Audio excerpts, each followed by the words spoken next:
Hello, everyone. Welcome back to our Thursday expert series. We've got a great topic for you today, which is essential oils for detox. My guest today is Leann Forst. Let me tell you a little bit about Leann. She is a board-certified holistic health practitioner and certified essential oils coach. Holds a master's degree from Drake University and a Bachelor of Science from Upper Iowa University. She is certified by the Institute of Integrative Nutrition and accredited by the American Association of Drugless Practitioners. She is also an award-winning author of 2 books, How to Get Your Kids to Beg for Veggies. That sounds interesting. And 100 Ways to Lose Weight, which also sounds really interesting. Born and raised as an Iowa farm girl, she moved to Texas in 1998, where she lives with her husband and 2 kids. She works with individuals and groups and speaks regularly at hospitals, schools, and other organizations to help teach people about optimal health by getting to the root cause of chronic and inflammatory conditions. She uses modalities such as nutrition, detox, and supplement protocols, and essential oils, which we're going to talk a lot about today.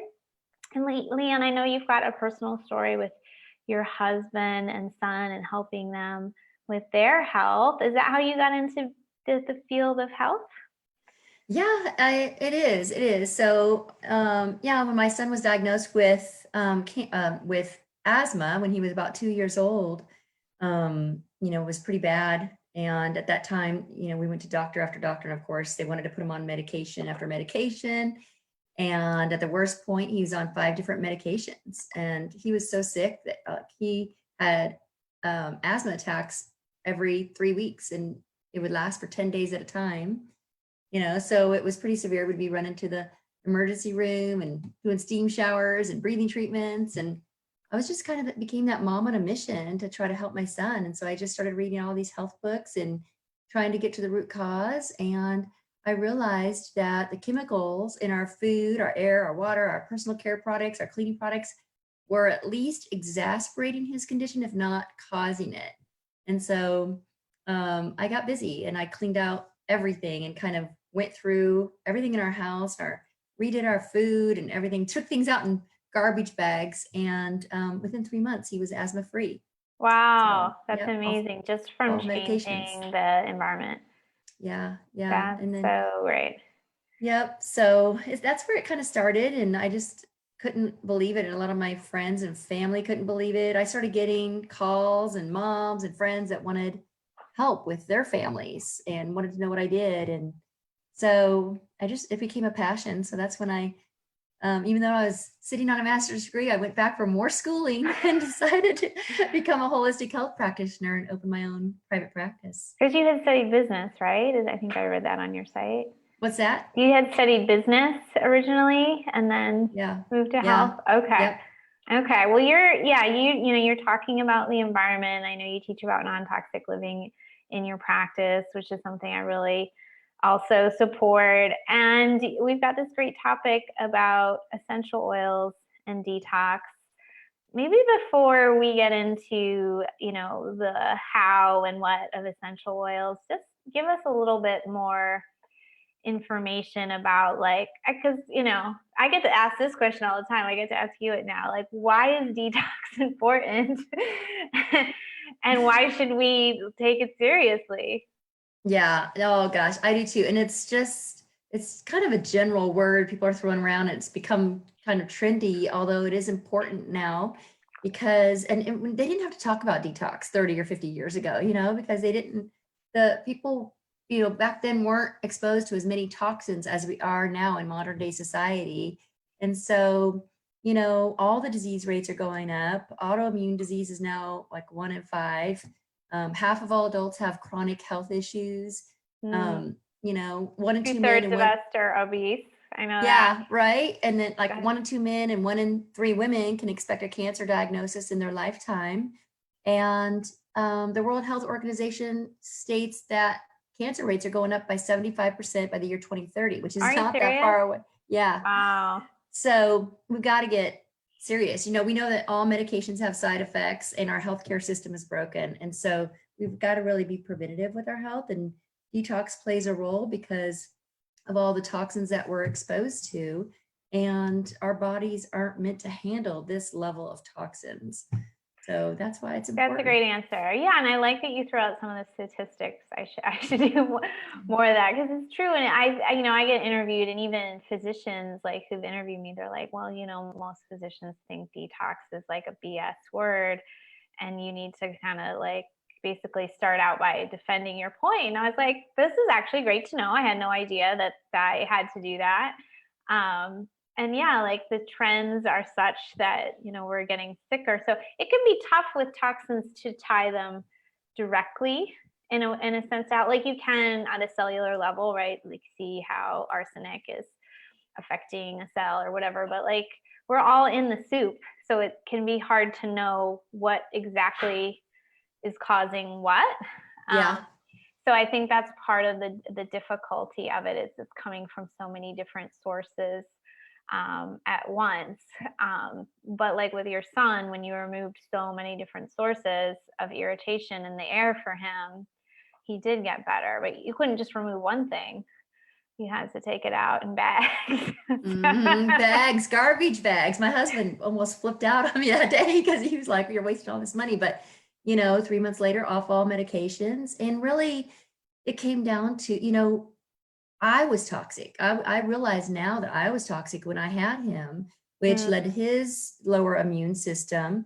They're now discovering, they did a study on the umbilical cord blood of newborn babies, and showed that there's an average of over 200 different chemicals in the umbilical cord blood in the study of the babies that were in the study. And so that just shows you that mothers are passing down toxicities and chemicals to their babies. And so whereas, even in cancer, we are still operating on the everything's genetic. Oh, it's just genetics. I can't help it. It's not, there's nothing I can do about it. Well, that's false, because only 5% of cancers are truly genetic. That's even on the American Cancer Society webpage. In fact, 95% of cancers are caused by diet, lifestyle, and environment. So things that we can actually control. Yeah, and I don't work a lot in the cancer space, but my father-in-law died of pancreatic cancer last year, and so just witnessing the journey that he went through and the care he received, it's still, I just saw an ad on TV for his same cancer clinic yesterday, and I was like, yeah, no, it wasn't all that. And they've got like a little nod to holistic stuff now, because that's kind of becoming more known. But it's mostly just all drugs and radiation and surgery, and it's probably not going to be my main area of specialty. And cancer is something that we like to think is way down the road and happens to other people. But it is actually, like you said, fairly likely. And really, rather than bury our heads in the sand, why not practice some prevention by detoxing our homes and our bodies now? Yeah. I mean, and I think that my husband is a brain cancer survivor. He was diagnosed in 2013. And, after, this is what really, really opened my eyes, because, after 4 brain surgeries and gamma knife and cyber knife radiation, his tumor that started out as like really large, like an apricot size, which is huge, they were able to debulk it to some degree. And there was still about a golf ball sized tumor left on a blood vessel that they couldn't get to. But it's so powerful, because in one of the meetings with the oncologist, after reviewing the MRI, he actually, come to find out later, this oncologist was married to a holistic practitioner. So he had a different perspective than most cancer doctors on health. And he said, good nutrition and clean living can go a long way to disintegrate the rest of that tumor. And that was amazing. Like, that changed everything for us. And so that's when we really got busy and embraced detoxing for him, and natural remedies and essential oils for health and healing for him. And he's done fantastic. That's amazing. Yeah, I'd love to hear some things you did for him. Like, when you talk about detoxing with essential oils, do you have different protocols for different conditions, or do you have like just generally a favorite group of oils for detox? Yeah, so gosh, because detox is such a big subject, right? So for me, you have to start. Of course, we want to detox the body, but it doesn't make sense to start with the body because until you stop putting the toxins, try to reduce your toxic exposure first, right? And really, the Right. area that we can control is our home, right? So I think that it's important to reduce the chemicals, toxins, which are toxins to our body. Chemicals disrupt our DNA, our hormones, and our metabolism. You got to reduce them in your personal care products, your cleaning products, your indoor air, things like that, in your home environment first, right? Because we're living in our home environment, we're getting exposed to these. For instance, personal care products have some of the worst toxic chemicals in them. And people don't realize, like, our skin is our largest organ, and everything you put on it goes right into our bloodstream. And in just personal care products alone, people are exposed, or women alone are exposed to about 165 different chemicals. And some of them are carcinogens, some of them are linked to infertility, some of them are linked to breast cancer or asthma or allergies. And so it's just the same thing with our food. You got to think of your total environment, your personal care, cleaning products. When you're eating food, there's the synthetic food, the processed food, the standard American diet, and then there's whole real food from Mother Nature. That's what our body wants, is real things from Mother Nature. So think of your personal care products and go from chemical-based to natural and plant-based, which is essential oils, because essential oils come from plants, right? So just doing that with your home environment. And you can make easy DIY, like cleaning products with essential oils now. For instance, a DIY spray cleaner with lemon essential oil and clove and even arbor vitae or lemongrass, and then Okay. it's cheap and easy, and it's gonna get the chemicals out of your, all-purpose cleaner. You can use it to wipe down surfaces, or even melaleuca. If somebody's sick in the house or something's going around, melaleuca, I go a step higher and spray things down with melaleuca and water, just as an all-purpose cleaner. Or even, if detoxifying your indoor air. I think there's some stat that says your indoor air is now 10 times more toxic than your outdoor air. And so, Yeah. and those Glade air fresheners don't help, or Febreze, the thing that people are I hate spraying on their, Febreze so I know, I know.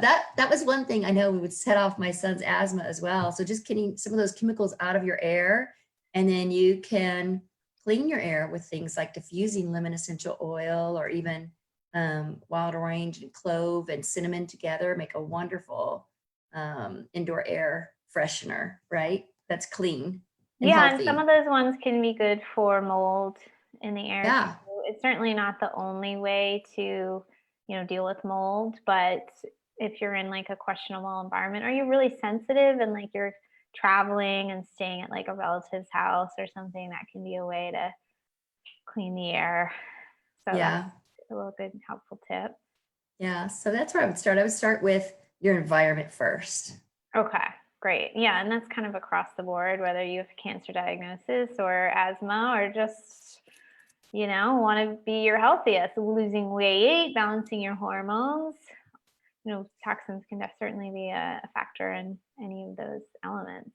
Yeah, it's not all just about nutrition and exercise anymore. They have found that toxins actually can lodge themselves into your fat cells. They have affinity for fat cells, and think about that. So weight management isn't just about nutrition, it's about detoxifying as well. And so if you have trouble losing weight and you want to, then a good detox might be in order, but as well as, like, your brain is 60% fat. So toxins get lodged in the brain. So think about things like, well, brain cancer, Alzheimer's, Parkinson's, so Yeah. Yeah. Well, I do want to talk about the body, but maybe before we move on, you gave us like some suggestions for diffusing, for spray cleaning. Is there anything in beauty that's like easy to make up that you would suggest? So, yeah, with beauty and personal care products, you just really want to go as natural and plant-based as possible. So think about some of the things that are in personal care products now. You have parabens, which disrupt the hormones. And, you know, those are in a lot of personal care products, shampoos and conditioners and soaps. And they're also linked to infertility. You've got petrochemicals in personal care products that really suffocate the skin and make the skin lose its ability to detoxify. You got artificial colors and synthetics that are carcinogens also, and triclazines that are in hand soap. So really anything that doesn't sound like it's from Mother Nature probably isn't. So really kind of being a detective and looking at your labels and going more plant-based or essential oil-based. There should be things on your personal care products that you can recognize, like shea butter, coconut butter, essential oils, right? If it's 14 letters long and you can't pronounce it, it's probably a chemical. And the one thing that you and I both talked about last time is fragrance. That one word on a lot of personal care products, fragrance, they don't have to tell you what's in that. It could mean up to 3,000 different chemicals, but they only have to put the word fragrance on the label. And it's truly toxic to your health. Yeah.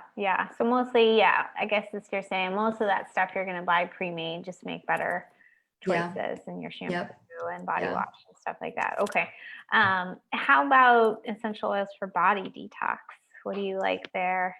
Yeah, so it depends on what the issue is, but I think always like tangerine and wild orange are just really good toxin binders in general. Cilantro is a good one that detoxifies heavy metals, because there's no safe limit of heavy metals in the body. And a lot of people are still, you know, walking around with these silver fillings that, you know, break down over time and have mercury in them. You know, that was what they did back in the day. I don't know who thought it was safe to put, you know, mercury in your head. If you put one drop of mercury in a lake, they'll shut down the lake and call hazmat, right? But so people are walking around with heavy metals in their body. They're also in pesticides that are sprayed on our food. So cilantro is a good essential oil for that. If you want to detoxify your like kidneys, somebody, you know, has kidney infections or kidney stones, juniper berry is probably the go-to to detoxify your kidneys. Your liver, it's always great to love your liver and keep it healthy. And rosemary probably is the number one go-to for liver. So it just depends, I guess, on what your health situation is. But there's like a lot of different essential oils that can help on different facets of detoxifying your body. I know that like parasites don't love peppermint essential oil. So oh, interesting. Yep. So do you have to do like a capsule for that? Do you think to be strong enough? Yeah, capsule. Okay, that's a good one. That's a good tip. So look into that one. We're always talking about parasites over here. And peppermint could probably be a little easier on you than some of the other herbs. Yeah, I know another good one for parasites is oregano, but it could be harsh for some people, but oregano is really strong. Like this is kind of probably too TMI, but my whole family went to Jamaica. We stayed at a water park resort, and 3 out of the 4 of us got a parasitic infection from the water park. And they shut down the water park because most of the resort was sick. And it was in the water. So oregano was a good go-to for that as well. Oh, interesting. Yeah, those are some great tips. I'm trying to think if there's any other ones that I've used a lot for detox. Yeah, I'll just double up and say like some of the clove and cinnamon and the oranges are good for mold. So you could potentially use those like on your abdomen, because sometimes that is like in the biofilms of your gut. Frankincense is really nice like on the belly too, and seems to be helpful for like IBS. So yeah, that can be a good one. I think it was frankincense, digestion, and oregano that like using topically really was powerful for my digestion with a little carrot oil. Yeah, digestion is a really good one from doTERRA. And so that one has phenol and coriander in it too. So even people, I've had success with clients with big issues like IBS or celiac or gluten sensitivities. that really benefit from that blend. That's a good blend. Yeah, and just the whole concept of if a lot of people can't take a lot of different pills, like it's too much. Some people won't swallow pills. Kids certainly won't swallow pills. Mm-hmm. So oils can be, so powerful for these folks who can't do other things, Right. and can be really effective. Any kind of like warnings you want to share for any of this? Yeah, I would say before you start ingesting essential oils for detox or anything else, that you really want to know what you're doing. You want to work with a certified essential oils coach, and that this is what I do. I'm a holistic health practitioner and certified essential oils coach. So I go out and I teach hospitals and doctors, functional doctors, and clinics and places how to incorporate essential oils into their practices to use as natural remedies and natural solutions for their clients. And so when you start to use essential oils for your health, you want to make sure that they're certified pure and therapeutic grade. That's the highest standard out there. And the only company that I know of, the one that I like and I use, is doTERRA, that has that standard. And in fact, I was with another company, using another company before my husband was diagnosed with brain cancer, and I had to switch because when I called the other company and asked for the test results of their oils, or the oils that I owned, they wouldn't release them to me. They said they were proprietary. And so doTERRA is very transparent in that. So you have to have certified pure therapeutic grade, which means that they're harvested at the right time, they're distilled at the right time to have the therapeutic markers. They have to be indigenously sourced. You have to get the plants where the plants grow naturally in order to have the highest therapeutic markers. And they have to be third-party tested so that that they're free of contaminants and pesticides and fillers and things like that. So when you take a bottle of doTERRA essential oil, you look at the batch number on the bottom. You can actually look up your batch number of your bottle on a third-party lab website to see how potent and pure it is. So that's pretty good. So, but I would also say, as far as safety goes, I would work with somebody that knows what they're doing, and not everybody should be ingesting oils. It depends on the person. It depends on the oil. Not all oils can be taken internally, and it depends on the health condition of the person and what medications are on as well. Yeah. I don't think I told you when we last talked that I toured doTERRA Sandalwood Farm this January. Oh, you did? Oh, that's awesome. It was incredible.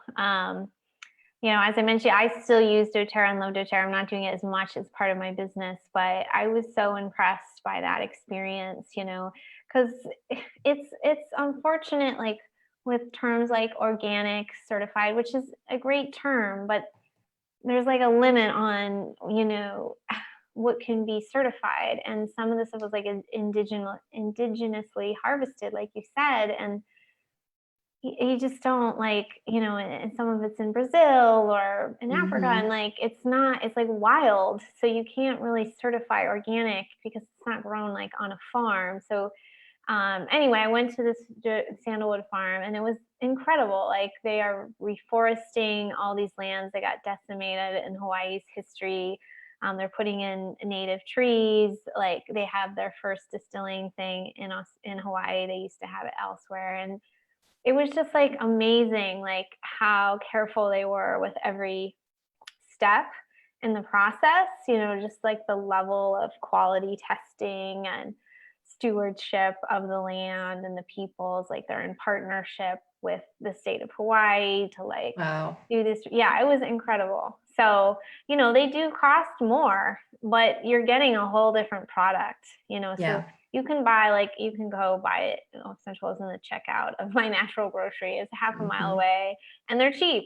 But especially when you're talking about your health, like you're talking about the story with your husband, your son, it's like, you don't want to just like buy the cheapest checkout store, checkout aisle essential oil. You want something that, a company that really stands behind their product. I get asked that question a lot as to, well, my grocery store has organic oils. Isn't that the best? And it really isn't, because you want your oils that you're using for health to be better than organic, right? So think about organic. And if you go buy that oil, number one, you don't know where it was sourced. So you don't know if it has the therapeutic markers to even be medicinal, because you don't know where those oils came from. And then number two, it could be diluted with fractionated coconut oil. And so really, or had active ingredients like added in, and even and those aren't as effective because there's not like a whole plant ingredient. So yeah, it's tough in our industry because there's a lot of words thrown around that have varying degrees of really true value, and it's tough because organic is good. But like I saw this little argument going on Instagram the other day, which was a decent point. Like for instance, like animals raised on like a true grassland, it's actually like good for the environment if that was like a native land, and like the way they stomp on the soil, it's like actually good for the soil and all this stuff. Whereas like if you buy some organic spinach at Trader Joe's from Mexico, like it's organic. Right. But what else is going into all that? All the travel, how much water is being wasted? Are they working with like the local community? Are they taking all their water? Like it's not the only definition of quality, and not just in the essential oil world, like in all this talk about health. So we do kind of have to like look a little bit beyond those, those really obvious labels, unfortunately. It gives you a hard job. You got to do a lot of education. Yes, a lot. So you've got some resources on your site for people can learn more. Can you tell us more about that and where to find you? Yeah, so I have a lot of, number one, I have a lot of free essential oil education. Just go to leannforst.com, Leann, Leann, and then Forst is Forst. Everybody misspells my last name. So it's Forst. And then, so the pop-up will ask if you want to get my free report, 110 ways to use the top 10 essential oils. And so that's a freebie that I give away, as well as the rest of the tons of other education, and an Essential Oils 101 webinar is on there as well. So, well, I spelled your first name wrong and I put an E at the end. So I have to post it back again. There's a good chance. Yeah. Yep. Okay, great. Awesome. Yeah, you've got a lovely website. And, my community is often eager to learn more about essential oils because I don't know if you run into this, but a lot of people I find already know about diet. Maybe they know about some herbal teas, non-toxic living, but there's so many oils and they do so much that is often like where there's a lot of interest. Like it's actually something that they don't know yet. So hop on the Leann site. Yeah, get the download, and you've got a bunch of other articles too, right? Yeah, I do. And that's one thing, is a lot of people get started with essential oils and then they sit in a box or in a drawer and they don't know what to do with them. So I'm big on education. So yeah, and I was there once. Like I just had a few that I knew how to use, and like there's just so much more you can do. Jamie is asking, Jamie, it'll be available. I always post it to YouTube within usually just a couple days. So it'll be up on YouTube. Let me just give you our YouTube little link real fast.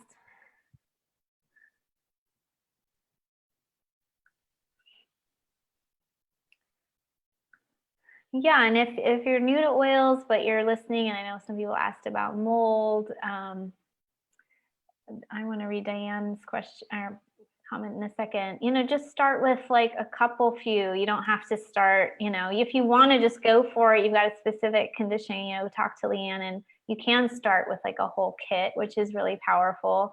Or you can just, learn little by little, depending on, how you want to learn.